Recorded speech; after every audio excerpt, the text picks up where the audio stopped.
I want to hear what you think about an exchange that Meghan Markle had. Of course, she's got this podcast. It's so popular right now. Part of it, of course, is because it's Meghan Markle, but she's also got these huge high-profile guests, Serena or Williams. In this case, it's Mariah Carey, who she was speaking with yesterday when she said this. Yeah.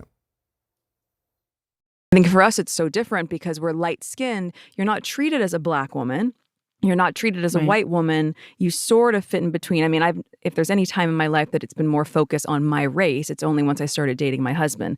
Then I started to understand what it was like to be treated like a black woman, because up until then I had been treated like a mixed woman.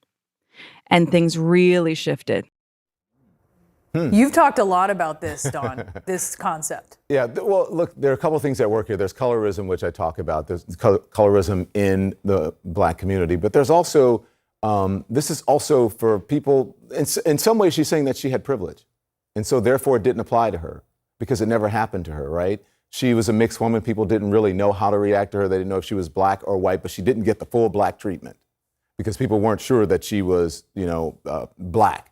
I think most African Americans probably looked at her and said, oh, I know that's a black woman. But I think the larger culture may not have realized that. But what she is coming from is a place of privilege where she did not have to deal with racism until she married a white man, and she's got all this criticism and all this attention. And suddenly she understood or understands what it's like to be part of a group of people, especially women in this country or in Europe, who are discriminated against. So I think it was eye-opening for her. It's certainly real.